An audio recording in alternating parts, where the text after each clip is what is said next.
what time it is. Yes, you already know the program. And just like I said earlier, Panorama. I always have the ladies come together to discuss, dissect, and disagree on topical issues of the day. And today, I have a lady in the studio with me again who is going to be doing Panorama with me. I have with me Buki Femi Ajala. Good afternoon, Buki. Good afternoon, my namesake. How you doing? I am doing great. Today is 1st of December, and when you Right. just look at it, that the year finally is rounding up with the last month, and then you now look back to say, okay, this is year 2020. The first thing that comes to your mind is COVID-19. Right. Right. But then, when you now give it a deep thought, you now say, oh, but God, you made me and my family to survive. Well, I know not everybody will be able to say that. Some lost their families, some lost money, some lost, precious moments. Quite a lot of things happened. But at the end of the day, we are still alive. So we have cause to thank God. All right. Thank you very much. I've been seeing so many captions like, even if you have not achieved anything this year, the fact that you're still alive, the fact that you're and you still have hope. Please don't pressure anybody. This year has been that year. Absolutely. Absolutely. But yes, it's good to know that you are there and you are still standing. And the fact that you have witnessed the 1st of December 2020, which means 2021 is just around the corner. And definitely we are all planning on what next to do, what are we going to do, and so many other plans that I already have in mind. But then thank you very much for coming in this afternoon. The phone lines will be open shortly for you to make your contributions on the stories we will be taking this afternoon. But I'm going to start off with the issue of insecurity in Nigeria, because I think at this point there is a need to constantly talk about this, because I would say we have gotten to that stage where everything has become alarming. And, we're talking about this yesterday. It's obvious that at this point, people are scared of even going out. You're scared of going to your neighborhood or just going to town and coming back. You're wondering what is going to happen to me. Am I actually safe? Is the road safe? Are my children even safe in the house? How are my family members doing? Those that are far away from me, are they fine? And for me, I think this is the reality of every Nigerian right now. It is really peculiar to those in the northern parts of the country, but we cannot dispute the fact that even those of us that think it's far away from us, it's getting close. It's getting close. And that is why you see some persons travel and, they get kidnapped on the road. And we have the massacre that happened in Norway. Some persons again go about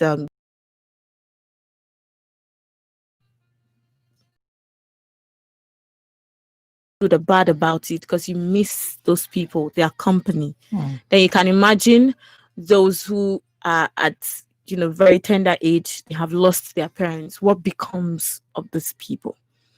But then I think I want to talk a little on the responses of our leaders to some of these things.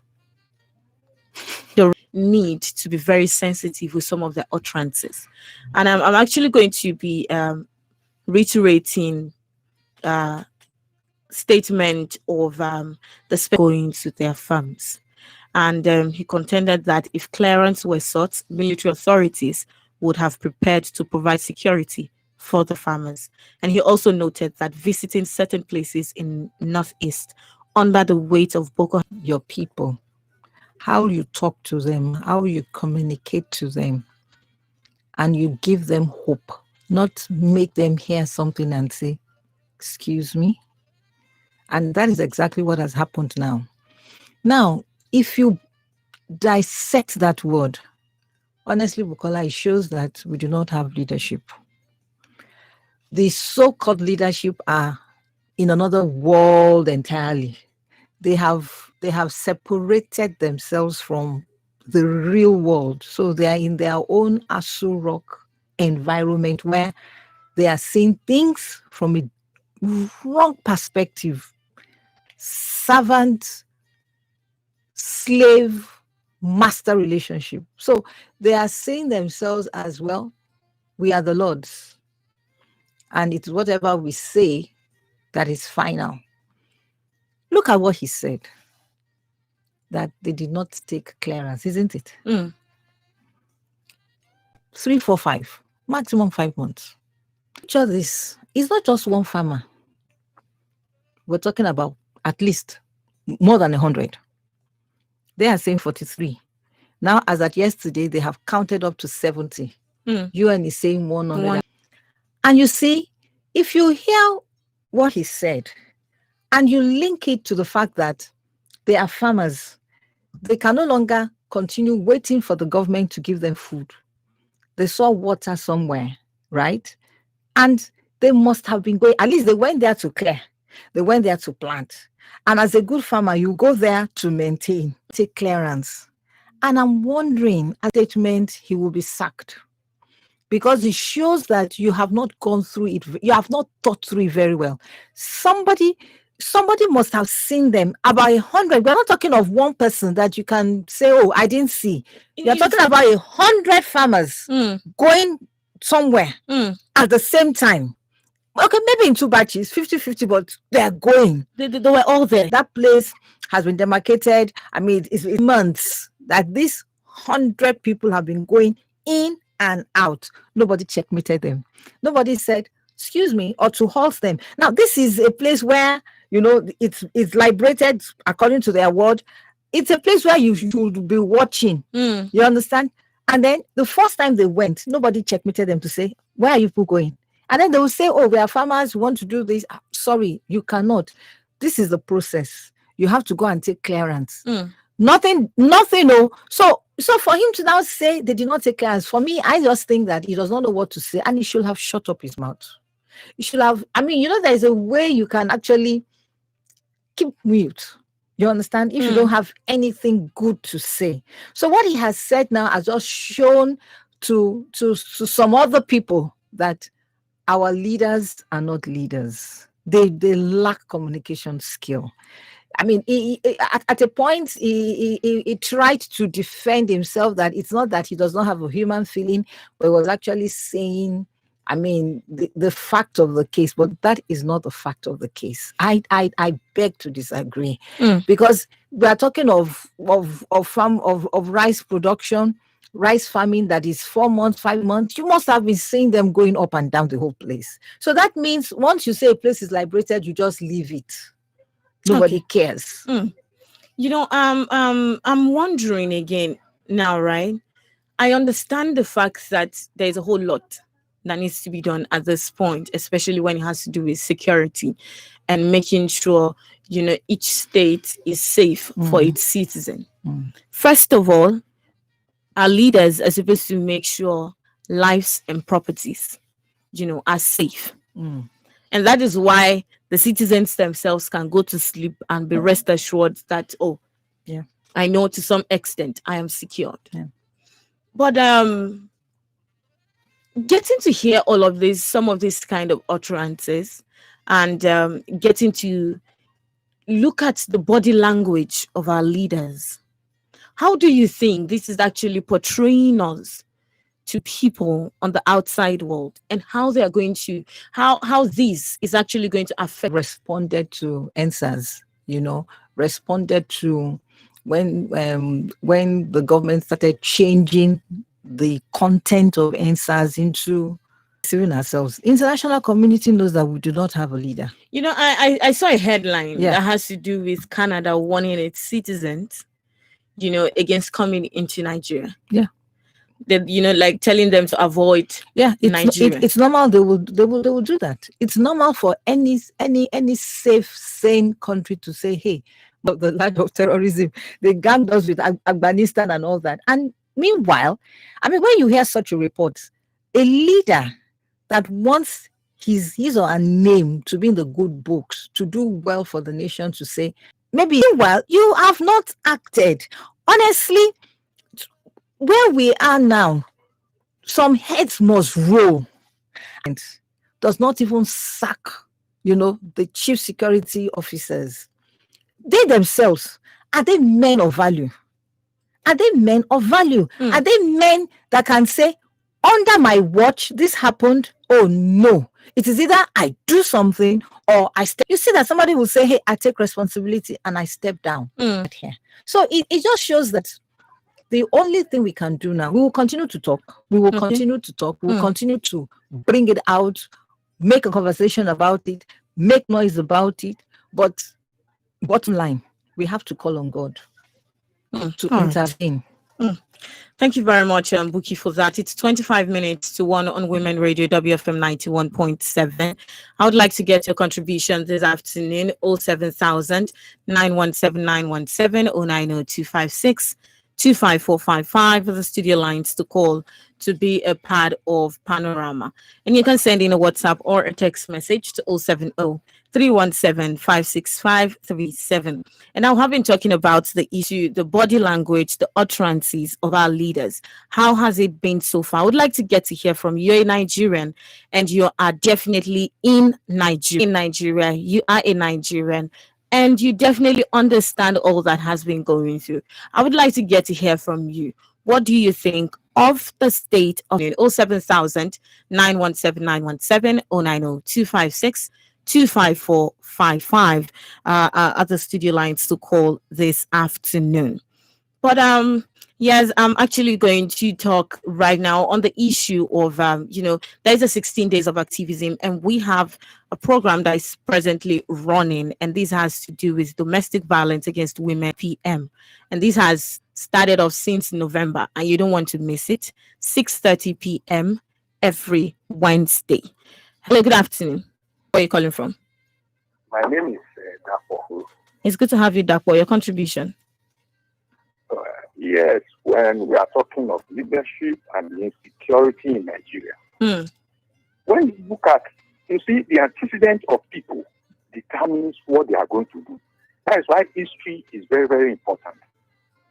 If you look at Nigeria, this president has been here in 1983 at the 1st of December. Today, he overthrew a constituted, a democratically elected government. Listen, this was a man that told us that monkeys and baboons, they will die in their blood.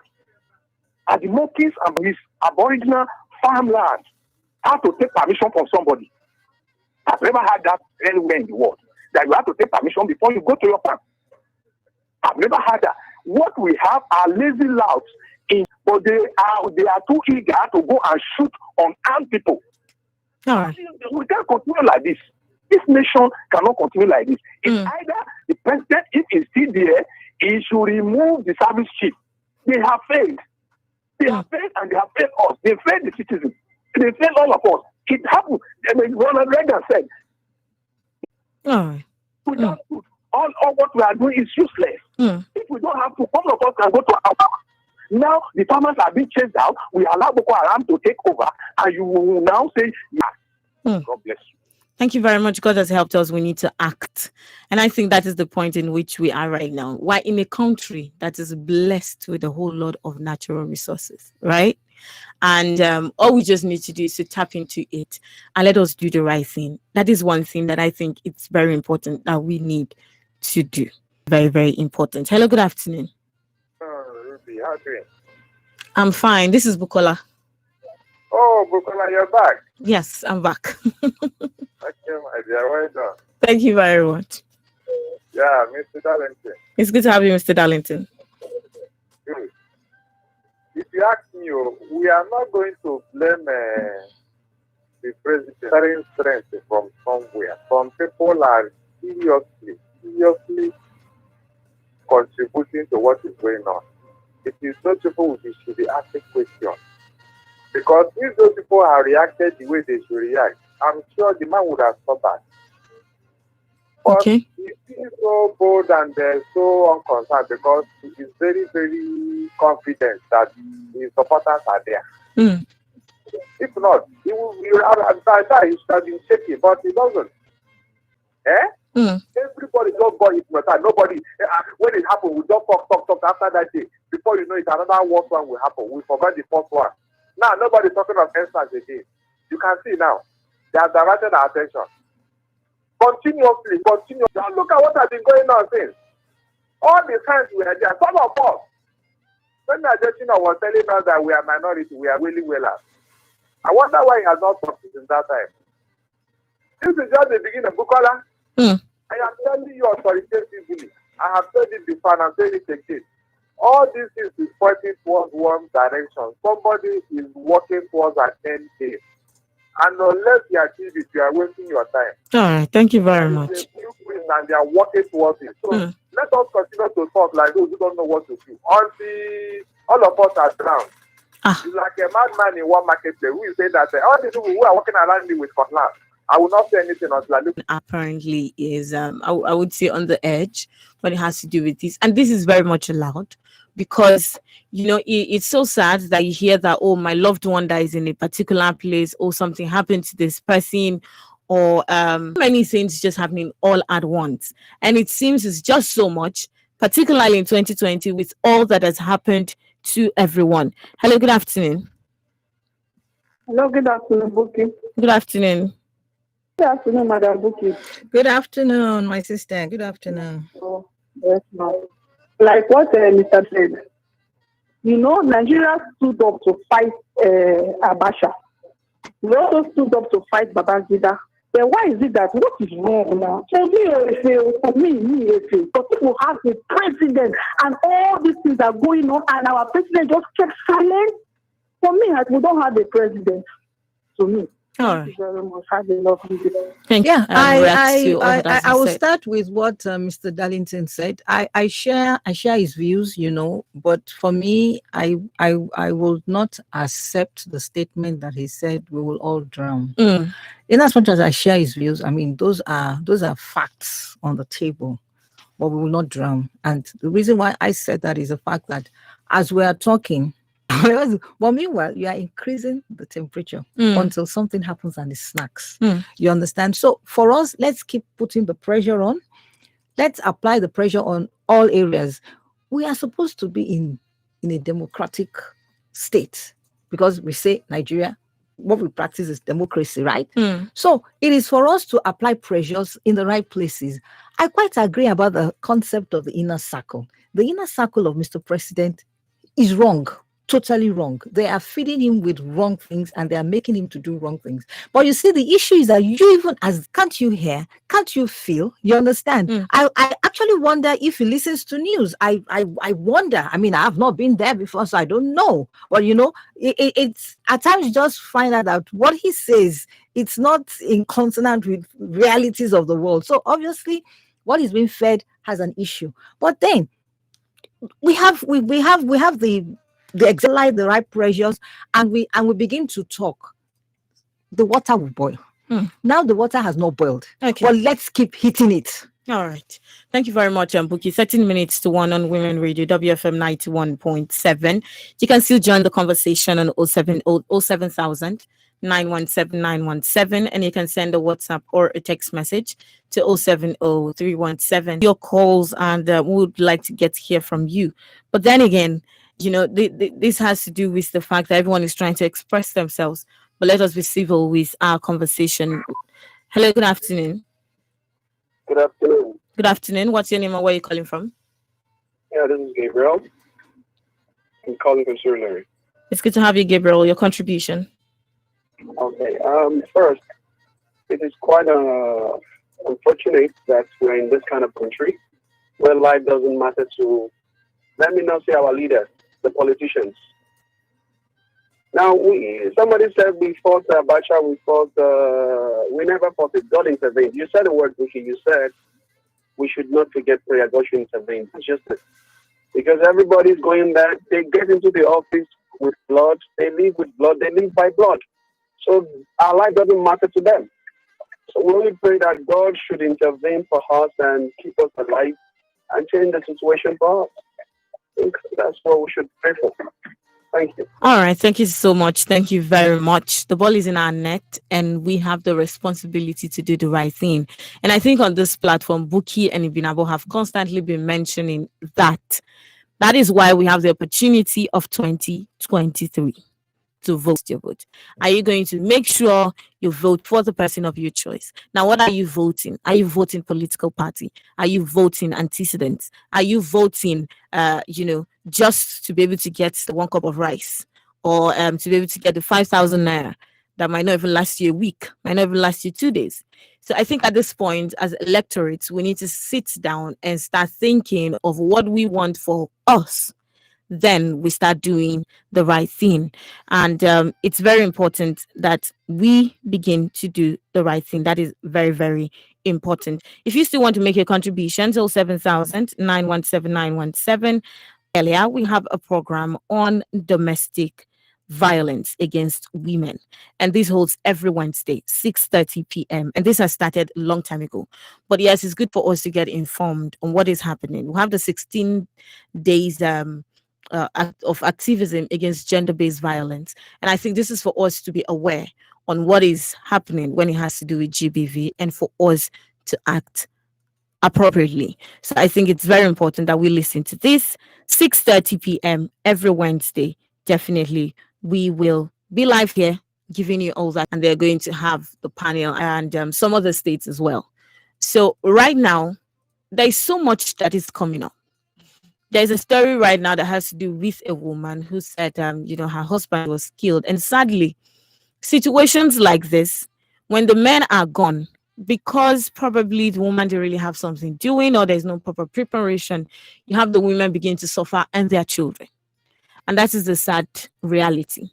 Now you have this, and you have the issue of insecurity. Now the issue of police brutality for me is still part of insecurity.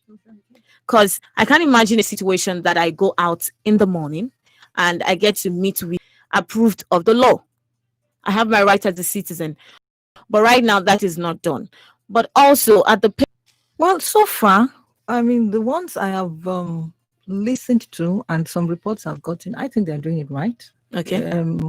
Because let's not... At times I will say they should be fast about it, but the truth about it is that they need to take their time. They need to ensure they do the job properly. But this is my prayer and this is my concern, that the head of the panel, and their team, I pray there will be women and men, because every throne is established on truth and justice. Okay. To be able to say, look, you went off, but justice must be served. So whoever's head must be ruled, let it rule. And then, of course, the people that they have put in various kinds should be compensated. Okay. So it's based on the head. All right. Hello, good afternoon. Yes, what's your name and where are you calling from? I'm calling from Dafo. Yes, your contribution. And I think both of the stories still has to do with insecurity. Now, in a situation, just like you have said, that we're hoping that those people who are leading these panels are people of integrity. Now, that is very important, because if we don't get justice for some of these people who have lost their loved ones, I think this is going to go a long way to tell the people how the government sees the people. Yeah. And it's going to tell the kind of relationship that is now going to be between the government, security operatives, and the people afterwards. Absolutely. Okay, let me round up with this, that I actually said, yes, there should be men and women of truth and integrity, but they should all the end. They can come up with the recommendations based on truth and justice, and government does not do anything. Okay. We've seen that several times, that even after justice has been done, they will come back 2, 3, 4 years to say they have not been paid. So these people should actually see it to the end, that everybody that is compensated, it's compensated. Where they need to cry out, whatever they need to do. I want to believe that they should have put that in there. Going back to the security thing, I just want to round up to say, well, you see, our lives are in God's hands now.